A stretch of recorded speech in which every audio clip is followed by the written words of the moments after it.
మాట్లాడదాము. తర్వాత డాక్టర్ బాబు సింగర్ గారు జనసేన లీడర్ ఉన్నారు. ఆయనతో మాట్లాడదాం. ముందుగా బాబు సింగర్ గారు నమస్తే అండి. హలో సార్, విజయ్ గారు నమస్తే. ఎలా చూస్తారు ముఖ్యంగా తిరుపతిలో వైకుంఠ ద్వారదర్శన కేంద్రం దగ్గర జరిగిన ఈ ఘటనను మీరు ఎలా చూస్తారు? ముఖ్యంగా వైసీపీ వాళ్ళు ఇప్పటికే చాలా కామెంట్స్ చేస్తున్నారు. ఇది ప్రభుత్వ వైఫల్యం అంటున్నారు, టీటీడీ వైఫల్యం అంటున్నారు. అసలు సనాతన ధర్మం గురించి మాట్లాడే పవన్ కళ్యాణ్ ఎక్కడికి వెళ్ళిపోయారనే కామెంట్స్ కూడా చేయడం జరిగింది. సార్, ముందుగా ప్యానెల్లో ఉన్న నాతోటి మిత్రులకి, స్వతంత్ర టీవీ ప్రేక్షకులకి శుభ సాయంత్రం సార్. సార్, జరిగింది ఒక దుర్ఘటన. ఎవరు అనుకొని కావాలని చేసింది అయితే కాదు. కాకపోతే ఖచ్చితంగా ఆ జరిగిన దుర్ఘటనకి బాధ్యత తీసుకుంటున్నాం.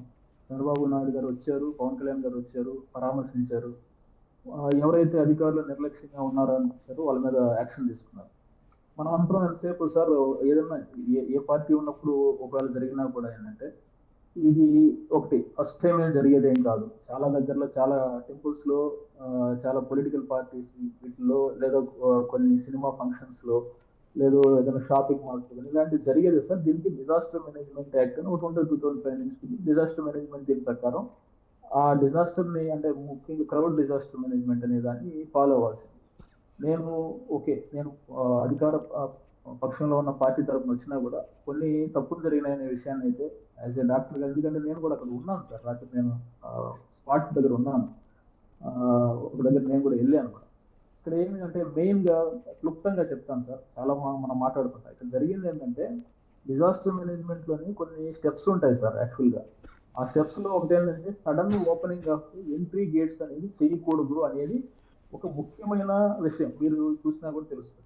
రెండోది, క్రౌడ్ బిహేవియర్ ని అనలైజ్ చేసి ఎవరైతే వృద్ధులు ఉన్నారో, పిల్లలు ఉన్నారో, మహిళలు ఉన్నారో, అంటే అరౌండ్ 50-55 పైన ఉన్న వాళ్ళందరినీ సపరేట్ బార్కేడ్లుగా, యాక్చువల్గా చాలా దగ్గరలో అక్కడ అక్కడ సంఘటనలు జరగడానికి కారణం కూడా ఏంటంటే మొత్తం 9 దగ్గరలు ఇచ్చారు సార్ టికెట్. మిగిలిన దగ్గరలో ఏంటంటే బార్కేడ్లు ఏర్పాటు చేశారు. కొన్ని దగ్గరలో 4-8 ఇట్లా బార్కేడ్లు ఏర్పాటు చేసి బార్కేడ్లు పెట్టి పంపించారు. చాలా దగ్గర ఈ రెండు ఇన్సిడెంట్స్ లో చనిపోయారు కాబట్టి దాని గురించి మనం మాట్లాడుతున్నాం. కానీ మిగిలిన దగ్గరలో కూడా ఇలాంటి తొక్కిసలాట్లయితే జరిగే, అదృష్టవశాత్తు అక్కడ ఎవరు చనిపోలేదు సార్. ఇక్కడ ఏమవుతుందంటే ఏదైతే అందరూ ఒకే దగ్గర ఉండాలనుకోవడం ఒకటి, ఎందుకంటే ఫ్యామిలీ మెంబర్స్ అందరికీ టికెట్ రావాలనుకోవడం ఇంకొకటి, ఇలాంటి వాటి వల్ల ఏంటంటే అందరూ ఒకే దగ్గర ఉన్నారు. మామూలుగా అయితే ఇలాంటి సిచ్యువేషన్స్ ని డిజాస్టర్ మేనేజ్మెంట్ ప్రకారం ఏం చేయాలంటే, ఏదైతే మహిళలు, పిల్లలు, వృద్ధులు ఉన్నారో వీళ్ళని కొన్ని బార్కేడ్లు పెట్టి పంపించడం అనేది జరగాలి. సైమల్టేనియస్ గా 2 లైన్లు, క్యూ లైన్లు చేయడం, లేదా అక్కడ టికెట్స్ ఇచ్చే దగ్గర కూడా చాలా కౌంటర్స్ ఉంటాయి, అలా డివైడ్ చేసి చేయడం అనేది చేయాలి. సో అది జరగలేదు అనేది ఒకటి. రెండోది ఏంటంటే, ఇలాంటి ఒక ఇన్సిడెంట్ జరిగినప్పుడు ఇంతకుముందు చెప్పినట్టు సడన్ ఓపెనింగ్ వల్ల యాక్చువల్గా ఒక ఏరియాలో, అంటే మెయిన్ గా ఏదైతే అక్కడ టికెట్లు లేట్ అవడం, సడన్ గా గేట్లు ఓపెన్ చేయడం అనేది అక్కడ కారణమైంది సార్. రెండోది ఏంటంటే ల్యాక్ ఆఫ్ కోఆర్డినేషన్, కమ్యూనికేషన్ అనేది కూడా ప్రస్ఫుటంగా ఇక్కడ కనబడింది. మూడోది ఏంటంటే, ఏదైనా జరిగినప్పుడు మెడికల్ సర్వీసెస్ కోసం అక్కడ ఏర్పాట్లు జరగలేదు సార్. నేను ఉన్నట్టు ఒప్పుకుంటున్నాను, నేను దాచిపెట్టడం లేదు.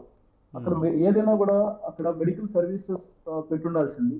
దాంతో పాటుగా మెడికల్ సర్వీసెస్ తో పాటు అక్కడి నుంచి ట్రాన్స్పోర్టేషన్ ఆఫ్ పేషెంట్స్ చేయడానికి అంబులెన్స్ లెవెల్ని అంత ఇమీడియట్ గా రాలేదని చంద్రబాబు నాయుడు గారు కూడా మాట్లాడారు. ఇవన్నీ చంద్రబాబు నాయుడు గారు పాపం మార్నింగ్ నుంచి వచ్చి ఆయన పర్సనల్ గా ఇక్కడ మొత్తం అంతా ఎంక్వైరీ చేసి దాని తర్వాతనే ఆయన ప్రెస్ మీట్ పెట్టి సస్పెన్షన్ ఇవన్నీ చేశారు. దీని మీద జ్యుడిషియల్ ఎంక్వైరీ కూడా. బాబు గారు, మీరు చెప్పింది కరెక్టే.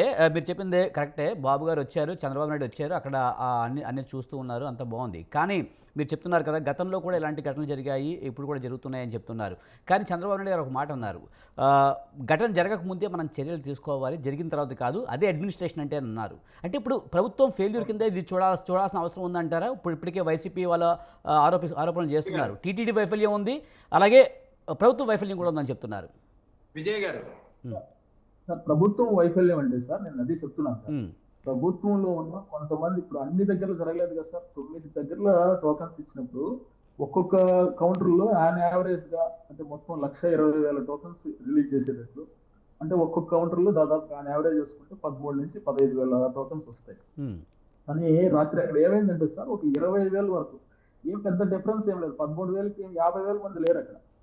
13,000కి 15,000 మంది, 20,000 మందే ఉన్నారు. కానీ అక్కడ ఆతృత అనేది, అక్కడ ఆ కౌంటర్ లో టోకన్ స్టార్ట్ అవ్వలేదు, వాళ్ళకు కన్ఫ్యూజన్ ఉంటుంది, వేరే కౌంటర్కి ఏమైనా వెళ్ళాలా, వీళ్ళేం గేట్లు వేసి మూసేస్తున్నారు, లోపల ఎటువంటి ఏర్పాట్లు ఏమి లేవు, ఒక పార్కింగ్ వాడుకున్నారు యాక్చువల్ గా పార్కింగ్. అదే సార్, ఇవన్నీ మేనేజ్మెంట్ ఫెయిల్యూర్ గానే మనం పరిగణించాల్సి వస్తుంది. కానీ దానికి పూర్తిగా ప్రభుత్వం అంతా, ఇప్పుడు చంద్రబాబు నాయుడు గారు వచ్చి క్రౌడ్ మేనేజ్మెంట్ చేయరు కదా, ఈఓ గారు వచ్చి క్రౌడ్ మేనేజ్మెంట్ చేయలేదు, చైర్మన్ గారు యూఎస్ ఆయన వచ్చి క్రౌడ్ మేనేజ్మెంట్ చేయలేదు. ఖచ్చితంగా ఎగ్జిక్యూషన్ ఫెయిల్యూర్ అయితే ఉంది.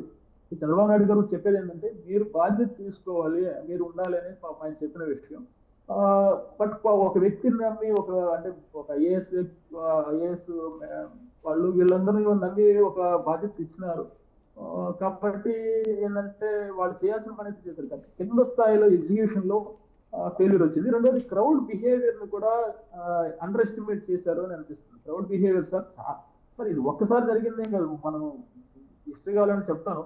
ఈవెన్ రీసెంట్ గానే 24 జూలైలో యూపీలో 116 మంది చనిపోయారు టెంపుల్లో ఇలాంటి తొక్కిసలాట్లు. టెంపుల్స్ లో ఇలాంటి తొక్కిసలాట్లు జరుగుతున్నాయి. వీటికి నేనేమంటానంటే ఒక స్టాండర్డ్ రూల్స్ పెట్టుకుంటే నెక్స్ట్ టైం ఇంకో దగ్గర మన ఇండియాలో జరిగినట్టు 2019లో త్రిచిలో 7 మంది చనిపోయారు, జార్ఖండ్ లో 11 మంది చనిపోయారు, 2015లో రాజమండ్రిలో పుష్కరాలప్పుడు మనం చూసిన 27 మంది చనిపోయారు. ఎందుకు జరుగుతున్నాయంటే వెనకున్న క్రౌడ్ ఏదంటే బాబు సింగర్ గారు పర్టికులర్గా మీరు చెప్తున్నారు గతంలో జరిగాయనే చెప్తున్నారు, గతంలో ఎంతమంది చనిపోయారని లెక్కలు కూడా చెప్తున్నారు.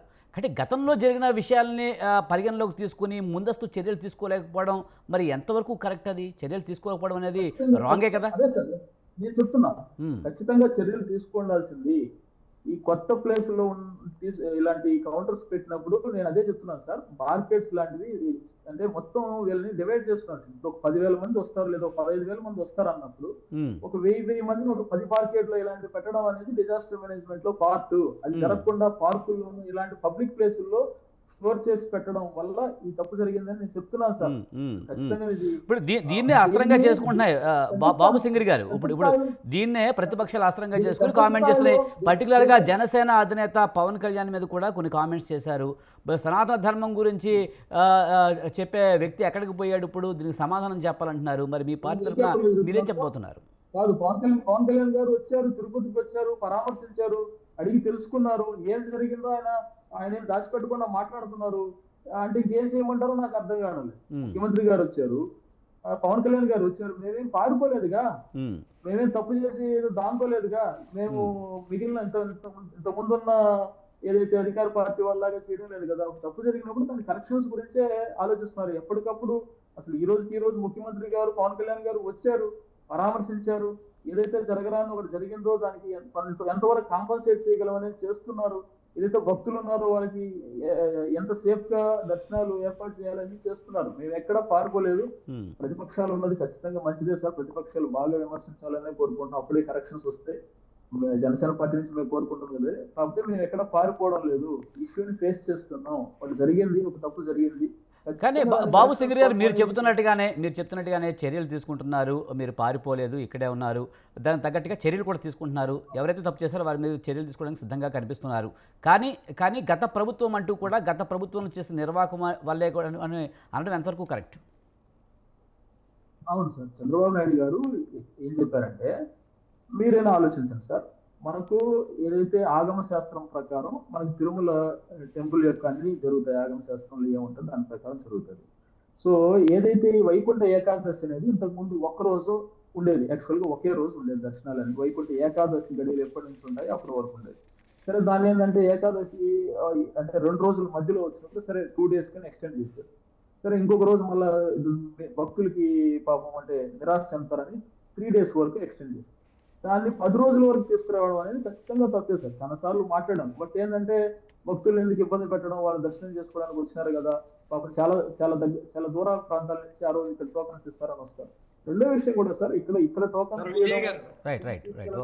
కూడా కొంతవరకు కరెక్ట్ కాదు. ఈ విషయాన్ని చంద్రబాబు నాయుడు గారు మాట్లాడారు. 10 రోజుల పాటు తీసుకురావడం అనేది లాస్ట్ గవర్నమెంట్ లో జరిగింది. ఆ తప్పుని మేము సవరించాల్సింది, ఇప్పటికైనా సవరిస్తామని చెప్పారు సార్.